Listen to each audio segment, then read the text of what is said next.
Halo, selamat sore Tribuners. Anda sedang menyaksikan program Breaking News bersama saya Nurul Asari. Ko-Kapten Tim Nasional Pemenangan Anies Muhaimin, Thomas Trikasi Lembong atau Tom Lembong dilaporkan ke Badan Pengawas Pemilu pada Senin 29 Januari 2024. Ia dilaporkan oleh pengacara bernama Hendra Marantoko yang mengatasnamakan advokat Lingkar Nusantara atas dugaan unggahan pasal palsu terkait dengan Undang-Undang Pemilu yang mengatur hak presiden berkampanye.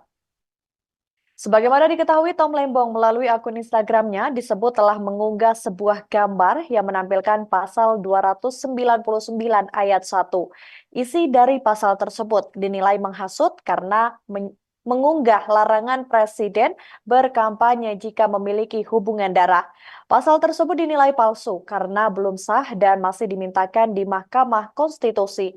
Sebagai bagian dari Timnas Anies Baswedan dan juga Muhaimin Iskandar atau Amin, unggahan Tom Lembong tersebut dinilai jelas keliru sebab tidak sesuai dengan ketentuan pasal 299 ayat 1 Undang-Undang Nomor 7 Tahun 2017 tentang Pemilu.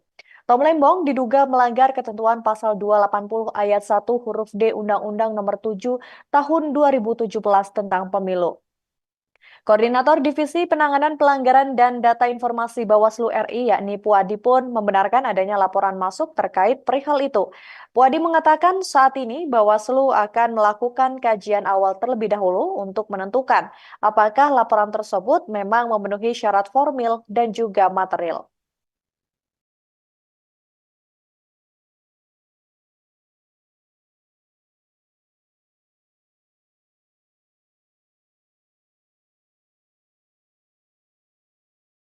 I think the answer is very much that we absolutely believe in public-private partnership. I think, as the president pointed out, it's only been 1 year. And as many of you know, it's been a very busy year. Koordinator Divisi Penanganan Pelanggaran dan Data Informasi Bawaslu RI Puadi merespons soal laporan terkait Ko-Kapten Tim Nasional Pemenangan Anies Muhaimin, yakni Thomas Trikasih Lembong atau Tom Lembong. Tom Lembong dilaporkan ke Bawaslu karena unggahan di Instagram yang dinilai menghasut. Terkait hal ini, Puadi pada Selasa 30 Januari mengatakan bahwa pihaknya akan melakukan kajian awal terlebih dahulu sehingga nantinya Bawaslu bisa menentukan apakah memang laporan tersebut memenuhi syarat formil dan juga material. Sebagaimana diketahui, Tom dilaporkan oleh pengacara bernama Hendra Marantoko yang mengatasnamakan advokat Lingkar Nusantara. Dalam laporan itu, Hendrasa menyebut Tom Lembong mengunggah tangkapan layar berisikan pasal 299 ayat 1 Undang-Undang Pemilu yang palsu lewat akun Instagramnya pada Jumat 26 Januari 2024. Pasal tersebut dinilai palsu karena tidak tercantum dalam Undang-Undang Pemilu karena memang masih dimohonkan di Mahkamah Konstitusi. Adapun isi dari pasal tersebut berbunyi Presiden dan juga Wakil Presiden mempunyai hak melaksanakan kampanye sepanjang tidak terikat hubungan keluarga sedarah. Maka dari itu, Tom Lembong diduga melanggar ketentuan pasal 280 ayat 1 huruf D Undang-Undang Nomor 7 Tahun 2017 tentang Pemilu. Sehingga Hidrasa meminta KPU dan juga Bawaslu mendahului pelanggaran yang akan atau sedang terjadi.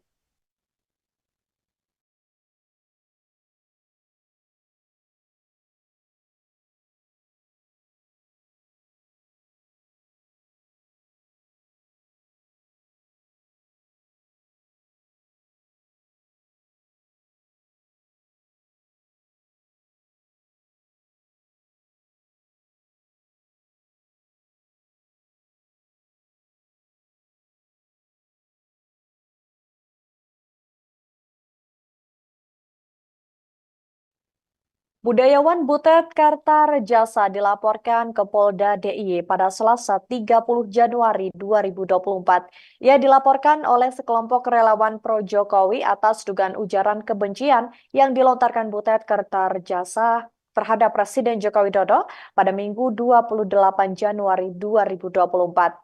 Aris Widihartarto selaku perwakilan relawan Projo DIY di Mapolda DIY mengatakan bahwa peristiwa itu terjadi saat Butet membacakan sebuah pantun di acara kampanye akbar PDIP bersama dengan Ganjar Pranowo di alun-alun Wates, Kulon Progo.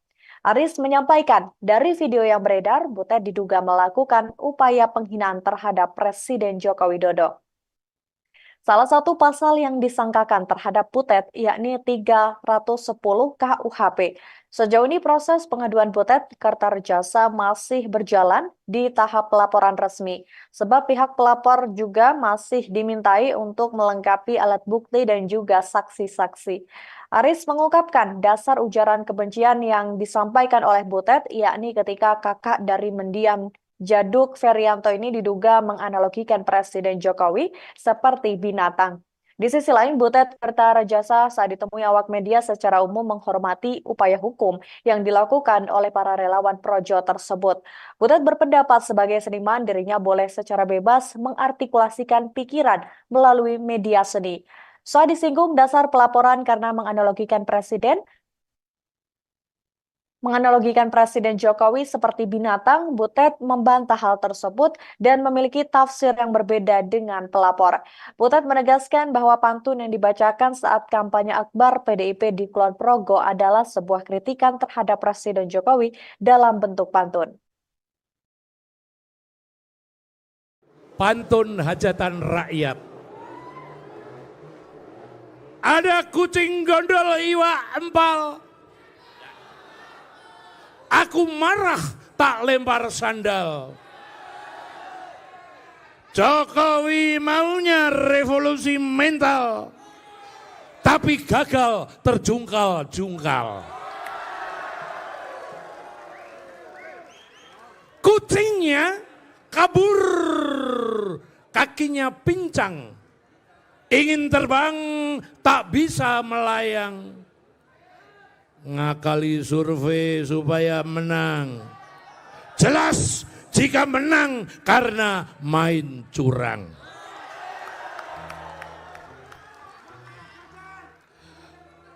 Satu-satu aku sayang ibu. Dua-dua aku sayang ayah.